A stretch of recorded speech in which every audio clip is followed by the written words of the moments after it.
अच्छा जी, आज का जो टॉपिक है वो आप लोग बेसिकली पहले पढ़ के आ चुके हो, लेकिन हम थोड़ा सा इसको चेंज तरीके से करेंगे। CRUD ऑपरेशन परफॉर्म करेंगे ASP.NET MVC को यूज करते हुए, और सिंगल पेज के ऊपर हम पूरा ये CRUD ऑपरेशन परफॉर्म करेंगे। इसमें हम रिकॉर्ड ऐड भी करेंगे, अपडेट भी करेंगे, डिलीट भी करेंगे, एडिट भी करेंगे, ठीक है। लेकिन ये सारा काम हम करेंगे एक ही व्यू के ऊपर। मीन्स कि आपका फॉर्म भी वहीं होगा, वहीं पे आपका टेबल भी होगा जहाँ पे रिकॉर्ड आपका फैच भी हो रहा होगा। तो हम एम्प्टी MVC एप्लीकेशन बनाते हैं और इसको हम कोड फर्स्ट अप्रोच को यूज करेंगे, एंटिटी फ्रेमवर्क।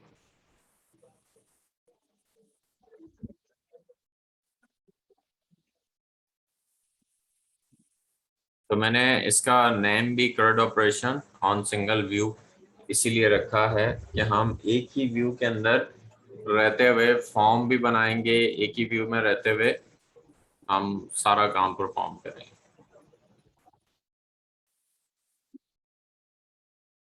सबसे पहला काम हमने क्या करना है, मॉडल बनाना है, ठीक है। तो हम यहाँ पे आते हैं, एक मॉडल बनाते हैं। उसका नेम सिंपल एक क्लास है, और हमने यहाँ पर इसको एप्लीकेशन DB कॉन्टेक्स्ट के नाम से हमने इसको क्लास दे दी।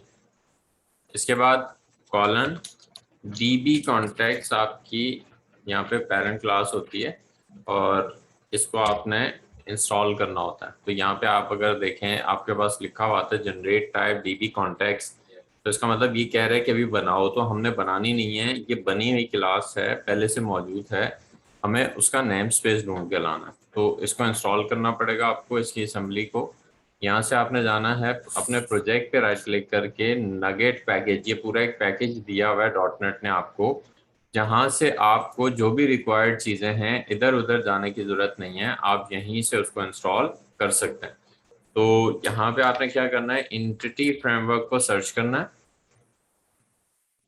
ये सबसे टॉप पे आपके पास आ गया एंटिटी फ्रेमवर्क, जिसका लेटेस्ट वर्जन है, और यहाँ से आपने इसको इंस्टॉल करना है, एक्सेप्ट। तो ये आपके पास अगर इंटरनेट कनेक्शन होगा तो यहीं से ये इंस्टॉल कर देगा, और इसकी जो डिपेंडेंसीज वगैरह हैं, असेंबलीज वगैरह हैं, वो तमाम आपको यहाँ रेफरेंस में ऐड करके दे देता है, ठीक है। अब उसके बाद अगर हम यहाँ पे आते हैं और इसमें यहाँ से चेक करेंगे, तो ये आपके पास अब क्या कह रहा है, क्योंकि इसका नेम स्पेस अब फाइंड हो गया है, इंस्टॉल हो गया है, तो using system dot data dot entity, तो इस नेम स्पेस के अंदर। दूसरा, इसका कनेक्शन स्ट्रिंग पास करना है हमने, वो भी इस पेरेंट क्लास के पास है, ठीक है। अगर आप यहाँ पे कंट्रोल प्रेस करके इस पर क्लिक करो तो आपको पता चल जाएगा, ये DB कॉन्टेक्स्ट ये असल में बनी हुई है इस तरह से क्लास, और इसके अंदर नेम और कनेक्शन स्ट्रिंग आपने यहाँ पे पास करना है। या तो आप डायरेक्टली कनेक्शन स्ट्रिंग इसमें पास कर दें जो आप कॉन्फ़िग में जाके लिखते हैं, या आप उसका नेम पास कर दें। तो हम आते हैं यहाँ पर, सबसे पहले तो इसका कंस्ट्रक्टर बनाएंगे। अब उसका कंस्ट्रक्टर कॉल करने का तरीका ये होता है कि आप बेस का फंक्शन लिखते हैं, और इसके अंदर अब यहाँ से मैं जो भी चीज़ पास करूँगा वो वहाँ उसके पास चली जाएगी। तो मैंने यहाँ पे लिख दिया नेम और कनेक्शन स्ट्रिंग, तो मैंने CS करके एक अपना खुद से एक नेम उसको डिसाइड कर दिया, ठीक है। अब इसके बाद आप जाएंगे यहाँ पर कॉन्फ़िग के अंदर, कॉन्फ़िग में जाकर यहाँ पे कनेक्शन स्ट्रिंग लिखेंगे, ठीक है। क्या लिखेंगे, कनेक्शन स्ट्रिंग। अच्छा, कनेक्शन स्ट्रिंग के अंदर आप ऐड का एक टैग होता है, उसको कॉल करेंगे, और इसके अंदर आप नेम डिफाइन करेंगे। नेम कौन सा, वही जो CS हम लिख के आया हूँ, ठीक है। यहाँ पे जो आपने ये वाला जो नेम लिखा है, यही नेम आप यहाँ पे लिखते हैं कॉन्फ़िग के अंदर, इस नेम एट्रीब्यूट के अंदर। उसके बाद दूसरा होता है कनेक्शन स्ट्रिंग। कनेक्शन स्ट्रिंग में आपको 4 चीज़ें डिफाइन करनी पड़ती हैं, जो लास्ट टाइम भी हमने कनेक्शन बनाया था उसी तरह से। सबसे पहला होता है आपके पास सर्वर का नेम। तो सर्वर हमारा डॉट है, मीन्स कि हमारे PC में है, डॉट का मतलब होता है लोकल होस्ट, ठीक है, लोकल सर्वर। उसके बाद डेटाबेस का नेम, डेटाबेस क्योंकि कोड फर्स्ट अप्रोच यूज कर रहे हैं तो हम यहाँ से डायरेक्टली भी लिख सकते हैं। तो मैं यहाँ पे DB माइक्रड के नाम से एक डेटाबेस बना लेता हूँ। सेमीकोलन आपने लाजमी लगाना है हर एक के बाद। उसके बाद आप UID भी लिख सकते हैं और यूजर भी लिख सकते हैं, इक्वल्स टू हमारा ऐसे यूजर है SQL सर्वर का, और पासवर्ड है हमारा pwd इक्वल्स टू 123, आप इसकी जगह पूरा पासवर्ड भी लिख सकते हैं 1234। उसके बाद ये प्रोवाइड कौन करता है, तो ADO.NET का एक नेम स्पेस है वो आपने यहाँ पे लिखना है, वो होता है system.data.sql क्लाइंट के नाम से। ठीक है, ये आपको याद होगा जब हम ADO.NET पे काम कर रहे थे लास्ट टाइम, तो ये उस पर भी हमने इसको इस नेम स्पेस को यूज किया था। उसके बाद हम यहाँ पे आते हैं और क्योंकि कोड फर्स्ट अप्रोच में ये होता है कि आप सारा काम यहाँ से मॉडल जो भी आप बनाते हैं वो कोड से बनाते हैं और फिर डेटाबेस को जनरेट करते हैं इस कोड की मदद से। तो हम यहाँ पे क्लास बनाते हैं, पब्लिक क्लास स्टूडेंट के नाम, और इसमें हम कुछ वो रख देते हैं प्रॉपर्टीज। प्रॉप लिख के डबल टैप करेंगे तो आपके पास ये जनरेट भी हो जाएगी। तो मैं यहाँ पे एक स्टूडेंट आईडी बना देता हूँ, स्टूडेंट का नेम बना देता हूँ, स्टूडेंट का कॉन्टैक्ट। तो मैं यही 2-3 कॉलम रख देता हूँ, काफ़ी। अच्छा, जो आपके पास स्टूडेंट आईडी ये की प्रॉपर्टी होगी जो कि ऑटो जनरेटेड भी होनी चाहिए, तो आप कैपिटल के से की लिख के कंट्रोल डॉट करके इसके नेम स्पेस को कॉल कर दें। ठीक है, कभी भी आप जब कंट्रोल डॉट करते हो ना, अगर आप इसके स्पेलिंग सही नहीं लिखोगे तो आपके पास वो कुछ इस तरह से बताएगा। ये देखो, ये कहेगा जनरेट, तो जनरेट नहीं करनी। ये कह रहे हैं कि ऐसा कुछ बना हुआ नहीं है, आप खुद से बनाओ। कभी जनरेट या क्रिएट इस तरह से लिखा हुआ है तो फिर आपने नहीं करना। आपने क्या करना है, अगर स्पेलिंग सही लिखोगे तो आपके पास सही आएगा। ठीक है, अच्छा, अब उसके बाद इसका जो आपको टेबल जनरेट करके देता है वो कौन देता है, यही आपकी एप्लीकेशन डीबी कॉन्टेक्स्ट क्लास। यहाँ पे आके आपको जो भी आप जिस क्लास का टेबल जनरेट करना चाहते हैं डेटाबेस के अंदर, तो आप उस क्लास की एक डीबी सेट प्रॉपर्टी बनाओगे। डीबी सेट के नाम से क्लास होती है, इसके जेनरिक जो एंगल ब्रैकेट होते हैं इसके अंदर आपने उस क्लास को पास कर देना है, और आगे आकर वही सेम क्लास का नेम लिखो, बस उसके साथ लास्ट में एस लगा दो। अब जो आपका टेबल बनेगा डेटाबेस में वो स्टूडेंट्स के नाम से बनेगा, लेकिन आपकी मॉडल क्लास किस नाम से होगी, स्टूडेंट के नाम से। तो ये आपका एक काम कंप्लीट हो गया कि आपने अपना मॉडल बना लिया। उसके बाद आप आएंगे कंट्रोलर बनाएंगे। एक कंट्रोलर बना लेते हैं, मैं एम्प्टी कंट्रोलर बनाता हूँ क्योंकि सारा काम मैं खुद से करूँगा।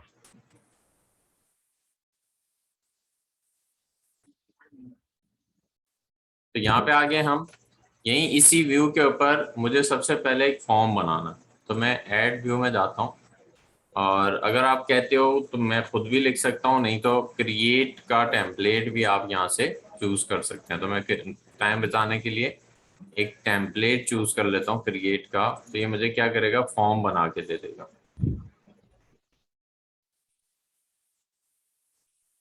ठीक है, और जब ये फॉर्म वगैरह बनाएगा तो इसको साथ में jQuery और इस तरह की भी चीज़ें चाहिए होती हैं, रिक्वायर्ड होती हैं, तो वो सारी ये यहाँ पे आपको लगा के दे देगा। ठीक है, तो ये पूरा एक फॉर्म आपको इसने बना के दे दिया यहाँ पे। अब इसमें जो चीज़ें एक्स्ट्रा होंगी हम उनको हटा देंगे। ठीक है, हम जैसा कि ये हमें नहीं चाहिए, कुछ और चीज़ें भी अगर इसमें एक्स्ट्रा होंगी तो वो हम हटा देंगे। ठीक है, बहरहाल ये हमारे पास एक फॉर्म बन गया। अगर मैं इसको रन करके बताऊं तो ये हमारे पास क्रिएट का एक फॉर्म बन गया।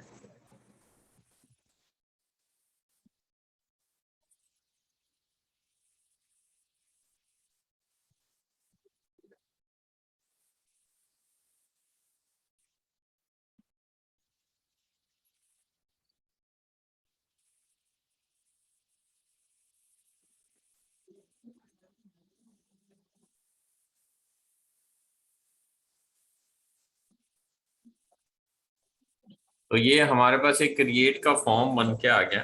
ठीक है, यहाँ पे, और अब इसके क्रिएट के ऊपर काम करना है कि यहाँ पे क्लिक करें तो ये डेटा सेव भी करें। तो उसके लिए आपने काम ये करना है, यहाँ पे आ जाना। आप नॉर्मली जैसे काम करते हो उसी तरह से ही करना है ये वाला काम। यहाँ पे आपने एप्लीकेशन डीबी कॉन्टेक्स्ट क्लास का ऑब्जेक्ट बनाना है। सी हमने कैपिटल रखा है। यहाँ पे आपने नेम वही लिखना है एज इट इज जो आपकी क्लास का नेम होता है। ठीक है, यहाँ पे मॉडल क्लास का जो नेम है आपने एज इट इज लिखना है। तो इसके बाद कंट्रोल डॉट करोगे तो ये आपको बताएगा कि ये मॉडल के फोल्डर के अंदर है, उसको कॉल कर लो। तो हमने उसको कॉल कर दिया तो यहाँ पे आ गया। तो उसके बाद इसका कोई भी ऑब्जेक्ट नेम रख लो, मैं डीबी के नाम से रख देता हूँ। उसके बाद यहाँ पे आएंगे, ये आ गया। अब दूसरा काम हमने ये करना है कि मैं वहां से सेव करूं, तो मैं एक एक्शन मेथड और बना देता हूं जिसके ऊपर मैं डेटा को भेजूंगा। ठीक है, भले इंडेक्स के नाम से बना देता हूं और इसमें स्टूडेंट टाइप का ऑब्जेक्ट हम वहां से भेजेंगे। डीबी डॉट स्टूडेंट्स, ये उसकी डीबी से प्रॉपर्टी है, डॉट एड, और इसमें पास कर देंगे स्टूडेंट एंटिटी को, और डीबी डॉट सेव चेंजेस। ठीक है, और ये यहाँ से आपके पास दोबारा से वही व्यू रिटर्न कर देगा। तो अगर हम यहाँ तक का काम देखें तो हमारा रिकॉर्ड जो है वो सेव हो जाएगा। ठीक है, इसमें जो ऐड का मेथड होता है, इसके पीछे इंसर्ट की क्यूरी चल रही होती है। सेव चेंजेस बेसिकली आपकी क्यूरी को एग्जीक्यूट करता है। अच्छा, यहाँ पे आते हैं तो ये कह रहा है कि अगर कभी भी इस तरह का एरर आता है आपके पास, type home controller is ambiguous between the following action, तो इसमें यह होता है कि आपने इस पर एक एनोटेशन ऐड नहीं की होती। बाय डिफॉल्ट ये गेट रिक्वेस्ट होती है और ये दोनों पे ही गेट है। तो एक को आपने क्या कर देना है, HTTP पोस्ट की एनोटेशन लगा देनी है, ताकि वो उसको समझ सके कि मैंने कौन से एक्शन मेथड को हिट करना है। ठीक है, अब मैं जब यहां से हिट करूंगा इसको, मैंने लिखा ताबिश, और मैंने यहाँ पे कोई भी एक कॉन्टैक्ट नंबर लिखा और सेव पे क्लिक किया। अच्छा, ये फर्स्ट टाइम जब ये ऑब्जेक्ट क्रिएट कर रहा होता है और आपका टेबल क्रिएट करता है तो ये थोड़ा सा टाइम लेता है। ठीक है, कुछ 4-5 सेकंड में भी ले लेगा। ठीक है, और फिर उसके बाद ये आपको जब टेबल बन जाता है तो रिकॉर्ड भी सेव करके दे देगा। अच्छा, ये रिकॉर्ड इसने सेव भी कर दी। ठीक है, लेकिन हमने क्योंकि रिकॉर्ड व्यू नहीं किया हुआ। अच्छा, अब हमने ये करना है कि रिकॉर्ड भी हमने व्यू करना है, वो भी इधर ही इसी पेज के ऊपर। तो हम एक काम करते हैं, अब वापस कैसे लेके आएंगे रिकॉर्ड को, तो हम एक काम ये कर लेते हैं, हम एक व्यू बैग में रख के लेके आते हैं। आपको पता है हम व्यू बैग के अंदर भी डेटा को रख के लेके जा सकते हैं। ठीक है, ठीक है, तो हम क्या करते हैं, हम एक व्यू बैग के थ्रू डेटा को लेके जाते हैं। व्यू बैग बेसिकली एक ऐसा ऑब्जेक्ट है जिसमें आप डेटा को, जितना बड़ा डेटा हो आप वो लेके जा सकते हैं कंट्रोलर से व्यू तक। और दूसरा ये कि उसमें टाइप कास्टिंग भी आपको रिक्वायर्ड नहीं होती। तो मैं यहाँ पे स्टूडेंट्स के नाम से बनाता हूँ, ये प्रॉपर्टी होती है, आप खुद से बनाते हैं। Equals to db dot students dot to list. अच्छा, इसका मतलब ये होता है सेलेक्ट डायरेक्ट फ्रॉम, इसके पीछे एक क्वेरी चल रही होती है कि select direct from table name. अब यहाँ पे आ जाते हैं, हमें एक टेबल भी बनाना है, तो यहाँ पे आते हैं और एक टेबल बनाते हैं, टेबल। अच्छा, इसको क्लास भी दे दें टेबल की, टेबल कौन सा, बॉर्डर्ड। अब इसके अंदर पहला तो आपके पास tr आएगा जिसके अंदर हेडिंग होंगी। हेडिंग के अंदर आपने क्या रखना है, स्टूडेंट का नेम होगा। उसके बाद दूसरा th,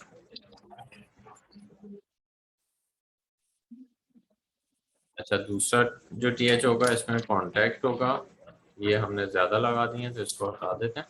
और यहाँ पे हम एक्शंस दिखा रहे होंगे बेसिकली, जिसमें एडिट और डिलीट। दूसरा एक tr जो हम बनाएंगे वो जो डेटा आएगा उसके ब्याह पे बनाएंगे, तो फॉर ईच लिख के आपने डबल टैप करना है। अब यहाँ पे ये कह रहा है कलेक्शन कहाँ से आएगी, तो वो कलेक्शन हमारी कहाँ से आएगी, इस व्यू बैग से। तो ये पूरा व्यू बैग आपने यहाँ से उठाना है और इसको लेके आ जाना है यहाँ पर। ठीक है, अच्छा जी, तो यहाँ तक हमने क्या किया, वही व्यू बैग डॉट स्टूडेंट्स, इसके पीछे असल में वही क्यूरी चल रही है, select direct from table name. तो अब हम कहते हैं जैसे ही लूप चलना शुरू हो तो ये क्या बनाए, tr बनाए। ठीक है, ये क्या क्या बनाएगा, tr, और tr के अंदर td बनाए। फिर क्योंकि वो पहली रो जो होगी, अब जैसे हमने एक ही रिकॉर्ड ऐड किया हुआ है तो वो रो उठ के आ जाएगी किसके पास, आइटम के पास। तो बेसिकली स्टूडेंट का ही ऑब्जेक्ट होगा। तो यहाँ पे आपने क्या करना है, आइटम डॉट स्टूडेंट नेम आपने प्रिंट करना, ठीक है। ये मॉडल क्लास के अंदर आपकी प्रॉपर्टी होती है, अगर आपको स्पेलिंग याद ना हो तो आप वहां से वापसी देख भी सकते हैं।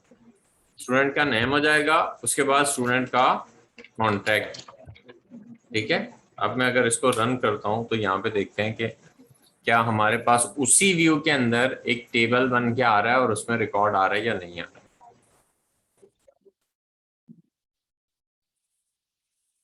तो ये अगर आप देखो यहाँ पर, ये आपके पास उसी के अंदर एक टेबल भी बन के आ गया और उसका व्यू भी। तो हम एक काम कर लेते हैं, इसको, ये बेसिकली वहां से जब उसके अंदर हम एडिट और अपडेट को रखेंगे, ठीक है।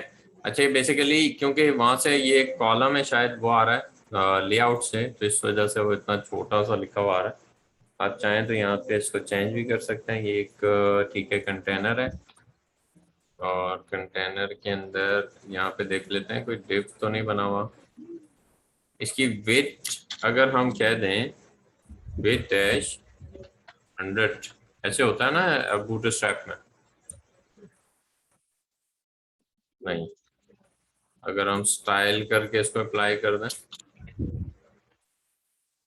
विथ 100%, तो ये हमारे पास 100% का आता है, ठीक है। वैसे टेबल का अपना एट्रीब्यूट भी होता है, आप उससे भी कर सकते हैं। और इसके बाद जो आपके पास टीडी होगा लास्ट वाला, इसके अंदर आपने क्या करना है,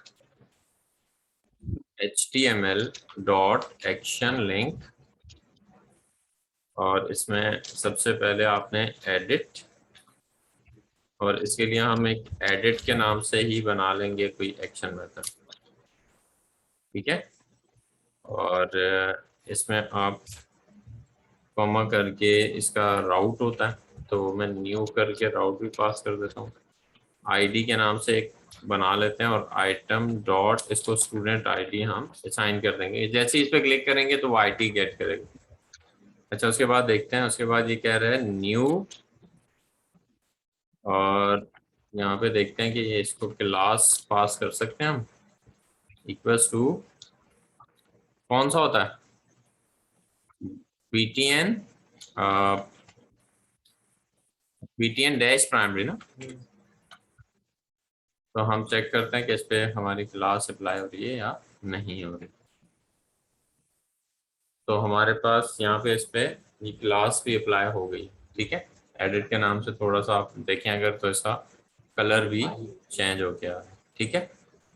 अच्छा, उसके बाद आप इसी तरह सिमिलर एक स्पेस के बाद आप डिलीट को भी रख सकते हैं। यहाँ पे आप इसको डेंजर कर दें, और इसको आपने डिलीट रख देना है। ये आपके पास कुछ इस तरह से आ जाएगा, ठीक है। और उसके बाद आप एक बार और पेस्ट कर दें, और यहाँ पे आप डिटेल्स का भी रख सकते हैं, डिटेल्स, और कौन सा होता है कलर,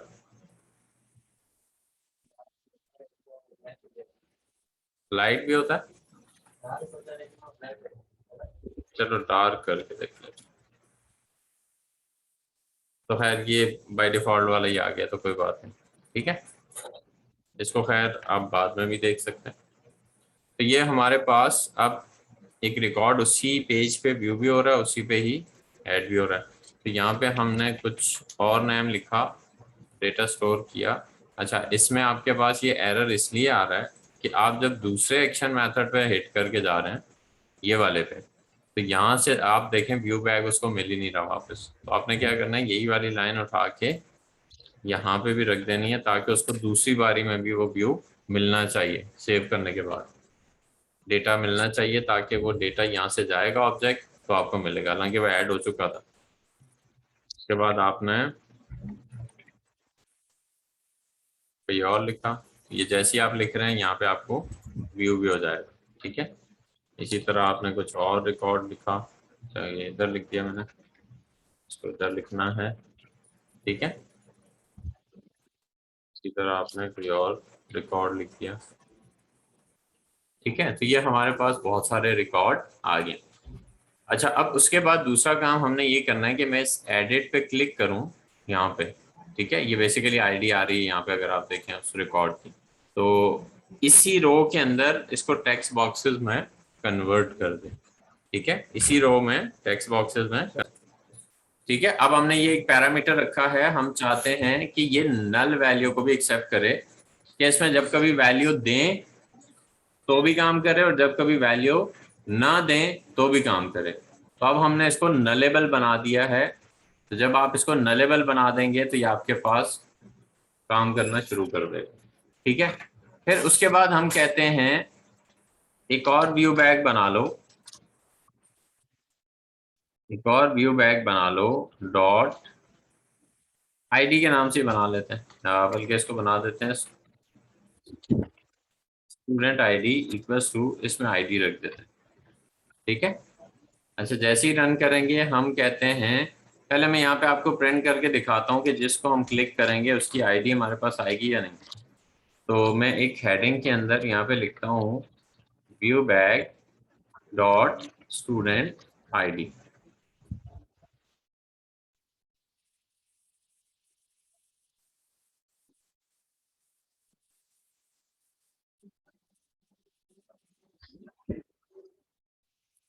मैं एडिट पे क्लिक कर रहा हूँ। अच्छा, एक चीज और, एडिट पे हमने ये बताया हुआ है कि वो एडिट को हिट करे, तो हम एडिट को नहीं, इंडेक्स को ही हिट करवा देते हैं।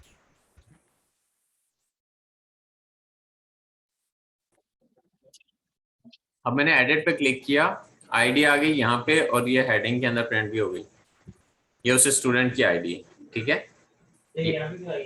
बताता हूँ क्योंकि मैंने प्रिंट किया हुआ है उसको। यहाँ पे देखो, एडिट पे जैसे ही मैं माउस ओवर करता हूँ नीचे लेफ्ट साइड पे एक लिंक बन रहा है आपके पास, आ रहा होगा वो नीचे लेफ्ट साइड पे, आ रहा है। उसमें लास्ट में देखें क्या लिखा हुआ आ रहा है, इंडेक्स के बाद 2। अब क्या लिखा हुआ आ रहा है, अब क्या लिखा हुआ आ रहा है, इसका मतलब मैं जिस पे भी क्लिक करूंगा ये उसी की आईडी को पिक करेगा। अब यहाँ से हमने क्या किया, जैसे ही हम क्लिक कर रहे हैं तो हम इसको हिट करके ले जाते हैं कहाँ पे, यहाँ इसके पास, तो आईडी यहाँ पे आ जाएगी। यहाँ से वही आईडी हमने असाइन की हुई है इस व्यू बैग को, तो व्यू बैग में आ जाएगी। फिर वापस हमने इंडेक्स पे ला के उसको यहाँ पे प्रिंट किया हुआ है। तो इसका मतलब जो भी आईडी मैं क्लिक करूंगा वो पहले व्यू बैग के पास आएगी और वापस इस पेज पे आके हेडिंग में प्रिंट हो जाएगी। ये आपको दिखाने के लिए प्रिंट की है कि यहाँ पे ये आ रही है आईडी या नहीं आ रही। ठीक है, क्लियर हुआ। अब मैं यहाँ पे एक कंडीशन रखूंगा, क्योंकि लूप चल रहा है उसके पास भी वो आईडी होगी, तो मैं यहाँ पे एक कंडीशन रखता हूँ, मैं कहता हूँ इफ अगर, इफ अगर आइटम के पास जो स्टूडेंट आईडी है वो इक्वल इक्वल होती है जो व्यू बैग के पास स्टूडेंट आईडी है उससे, तो वो वाली रो में यहाँ पे एक अलग तरह का टीआर बनाओ और इसमें एक टीडी बनाओ और उसके अंदर सिर्फ अभी ये लिख दो वर्किंग, बाकी नॉर्मली काम करते रहो। अब हम ये देखते हैं कि जिस पे क्लिक करेंगे तो वर्किंग लिखा हुआ आ रहा है, उससे एक लाइन ऊपर आएगा अभी, ये देखो बता, क्योंकि लूप चल रहा है, जहाँ पे कंडीशन मैच हो रही है ना उस लाइन पे वर्किंग लिखा हुआ आ जाएगा, तो वो रिकॉर्ड पे नीचे आ जाएगा। ठीक है, क्योंकि ये वाली कंडीशन ट्रू हो गई। अब हमने ये करना है कि ये वाली कंडीशन जैसे ही ट्रू होगी हम इसके अंदर एक अपना फॉर्म बना लें। ये हमने एक फॉर्म बना दिया। ठीक है, इस फॉर्म के अंदर हम इसी तरह के टीडी बनाएंगे जैसे ये बने हैं। फर्क क्या होगा कि यहाँ पे हम इनपुट टाइप टेक्स्ट वैल्यू में ये जो वैल्यू एडिट हो रही है ये आनी चाहिए। ठीक है, और इसी तरह मैं इसको कॉपी पेस्ट कर लेता हूँ। वो कहता है ये फॉर्म आपने सही जगह पे नहीं बनाया हुआ, वार्निंग भी दे रहा है, लेकिन कोई बात नहीं। कॉन्टैक्ट, और तीसरा जो आखिरी होगा उसके अंदर आ जाए सबमिट बटन, और उसकी वैल्यू हो अपडेट, क्लास इस पे आ जाए btn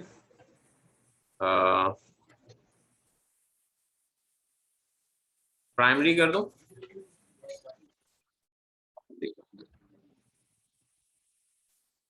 अब आते हैं, मैंने एडिट पे क्लिक किया तो ये एडिट हो गया, टेक्स्ट बॉक्सेस में कन्वर्ट हो गया, बटन क्या आ गया अपडेट का, लेकिन वो रिकॉर्ड नीचे रिपीट भी हो रहा है, ये देखो ना, रिपीट हो रहा है ना। अब इसकी रिपीटेशन को खत्म करना है, क्योंकि एक लूप चल रहा है, हमने चलते चलते ये तो नहीं कहा कि यहाँ पे ब्रेक कर दो या यहाँ पे इसको स्किप कर दो, वो तो उसने प्रिंट करना है। हमने सिर्फ ये कहा है कि अगर इस आईडी से जो हमने एडिट की हुई है इससे अगर कोई रिकॉर्ड मैच करता है तो क्या कर दो, उसको टेक्स्ट बॉक्सेस में लिख देना बस। अब जो नीचे दूसरा है वो टीटी तो बन रहा है, हमने उसको एल्स में भी नहीं रखा हो, तो हम एल्स में रख नहीं सकते। हम ये करते हैं कि हम कहते हैं कि जब ये एडिट हो जाए ना, तो ये जब बना ले, ये कंडीशन आपकी ट्रू हो जाएगी, जब यहाँ तक आए तो ये बना ले, तो उसके बाद हम कहते हैं यहाँ से फिर उस रिकॉर्ड के लिए नीचे लूप ना आए। तो उसके लिए जब हम करंट रिकॉर्ड को स्किप करते हैं तो हम कंटिन्यू स्टेटमेंट को यूज करते हैं। जंप स्टेटमेंट होती है कंटिन्यू, वो क्या करती है कि अगर आपने उस आइट्रेशन को स्किप करवाना है, ये यहीं से वापस कर देगा इसको ऊपर। अब देखना, एडिट,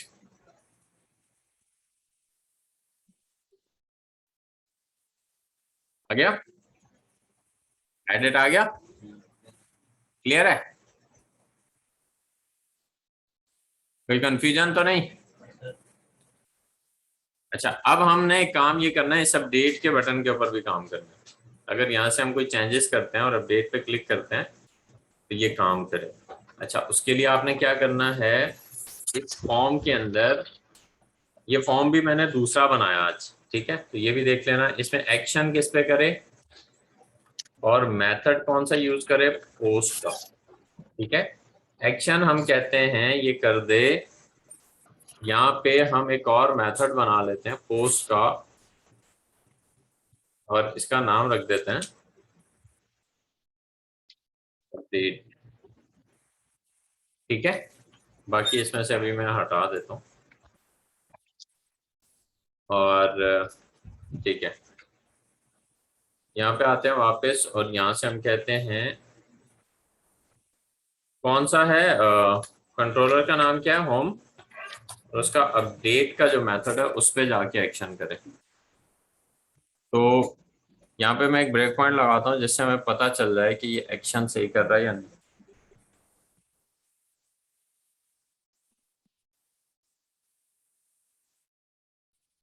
ठीक है। अच्छा, हमने इस रिकॉर्ड को एडिट किया, उस पर क्लिक किया तो एक्शन कर रहा है, उसी अपडेट पे आ रहा है। यहाँ पे अगर आप देखें तो ये यहाँ पे रिकॉर्ड लेके आ रहा है, लेकिन क्या आ रहा है, नल आ रहा है। अच्छा, नल क्यों आ रहा है, उसके उसकी वजह ये है कि वहाँ पे हमने इसको नेम नहीं दिया, ठीक है। तो यहाँ पे इसको एक नेम आपने साइन करना है। नेम आप इसको क्या दोगे, स्टूडेंट नेम, वही जो आपने प्रॉपर्टी रखी हुई है, क्योंकि ताकि ऑब्जेक्ट से वो मैप कर सके। तो उसके बाद आपने नेम दिया स्टूडेंट कॉन्टैक्ट, और एक चीज और, आपको आईडी भी लेके जानी है और आईडी को दिखाना भी नहीं। तो उसके लिए आपने काम ये करना है, इनपुट टाइप हिडन फील्ड को रखना आप।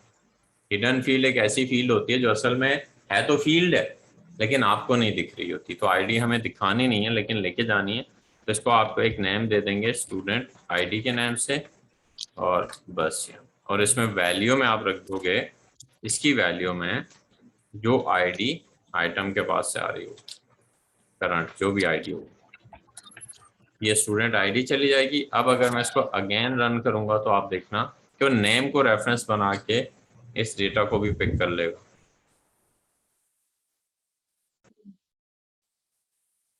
अब मैं यहाँ से एडिट करता हूँ, और यहाँ से मैंने अपडेट पे क्लिक किया, तो अब हम चेक करते हैं कि इसके पास रिकॉर्ड आ रहा है, पूरा ऑब्जेक्ट आ गया। आ गया पूरा ऑब्जेक्ट। अब उसमें कोई चेंज करके भेजोगे तो वो भी आ जाएगा। आईडी दिख नहीं रही तो इसलिए चेंज भी नहीं होगी। तो हम कहते हैं अब यहाँ से ये अपडेट कर ले, db dot students dot add, add नहीं, ऐड से इंसर्ट हो जाएगा। db डॉट एंट्री के नाम से मेथड होता है, इसके अंदर आपने फिर बताना है आपका जो ऑब्जेक्ट है अपडेटेड, और state equals to entity state के नाम से एक क्लास होती है डॉट मॉडिफाइड, ये अपडेट करते हैं। अच्छा, ये आप चाहो तो यहीं पे डायरेक्ट भी यूज कर सकते हो, नहीं तो ऊपर कॉल कर दो, ऐसे भी कर सकते हो, db डॉट सेव चेंजेस, और यहाँ से हम कहते हैं ये वापस रीडायरेक्ट कर दे उसको इंडेक्स के ऊपर। तो रीडायरेक्ट टू एक्शन कहाँ कर दे, इंडेक्स के ऊपर। अब हम चेक करते हैं कि ये काम कर रहा है या नहीं।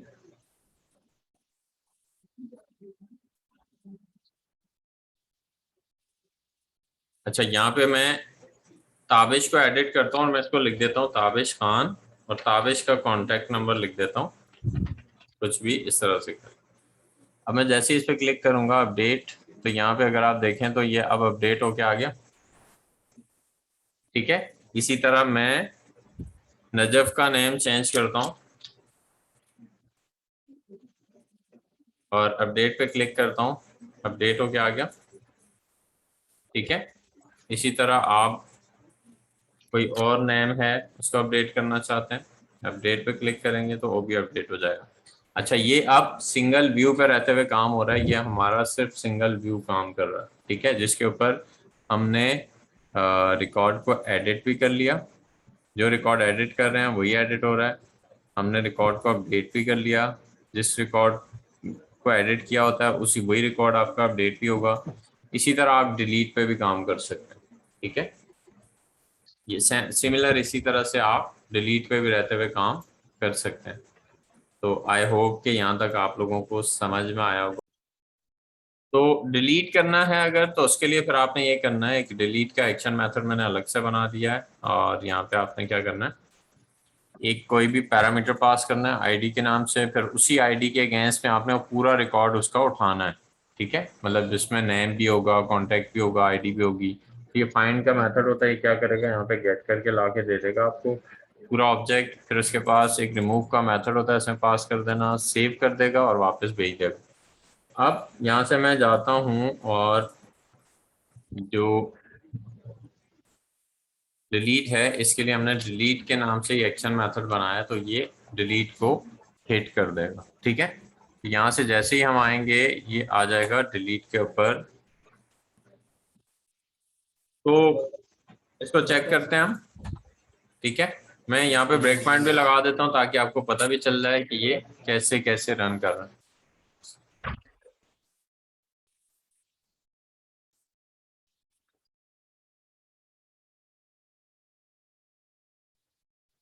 अच्छा, यहाँ पे मैंने सपोज किसी एक रिकॉर्ड को डिलीट किया, डिलीट पे क्लिक किया, यहाँ पे आ गया, उसी रिकॉर्ड की आईडी लेके आया। अब यहाँ से जैसे ही नीचे आएगा, F11 से मैं इसको नीचे ला रहा हूँ और यहाँ पे ये ऑब्जेक्ट बना, तो ये क्या करेगा, उस आईडी के अगेंस्ट में पूरा ऑब्जेक्ट उठा लिया, जिसमें आईडी भी आ रही है, नेम भी आ रहा है और कॉन्टैक्ट भी आ रहा है। तो उसके बाद यहाँ से नीचे आएंगे तो ये सेव कर मीन्स के रिमूव कर देगा यहाँ से, और उसके बाद सेव करेगा और वापस आपको जब दिखाएगा तो वो रिकॉर्ड नहीं होगा। तो ये रिकॉर्ड आपका इस तरह से डिलीट भी हो जाएगा। ठीक है, डिटेल के लिए आप चाहें तो अलग व्यू भी बना सकते हैं। ठीक है, क्योंकि डिटेल के लिए ज़्यादातर होता ये है कि आपके पास पेजेस अलग से ही बने होते हैं। ठीक है, तो या अभी यहाँ पे डिटेल को हम दिखाते ही नहीं। ठीक है, तो डिटेल का जो लिंक है इसको आप हटा दें। ये आपके पास कुछ इस तरह से आ रहा होगा। हम इसके बाद से जो पाइप साइन लगाया हुआ है इसको भी हटा देते हैं। ये आपके पास कुछ इस तरह से एक ऐसा CRUD ऑपरेशन हमने परफॉर्म किया जो कि एक ही व्यू को यूज कर रहा है, और एक व्यू के अलावा हम सिर्फ एक्शन मेथड एक से ज़्यादा बनाए हमने, लेकिन व्यू हमने एक ही बनाया। उसी के ऊपर हमारा फॉर्म भी है, उसी के ऊपर हमारा टेबल भी है, यहीं से हम रिकॉर्ड को ऐड करते हैं, यहीं पे आपके पास रिकॉर्ड दिख भी रहा है। फॉर्म भी यही है और यहीं पे आपके पास टेबल भी है।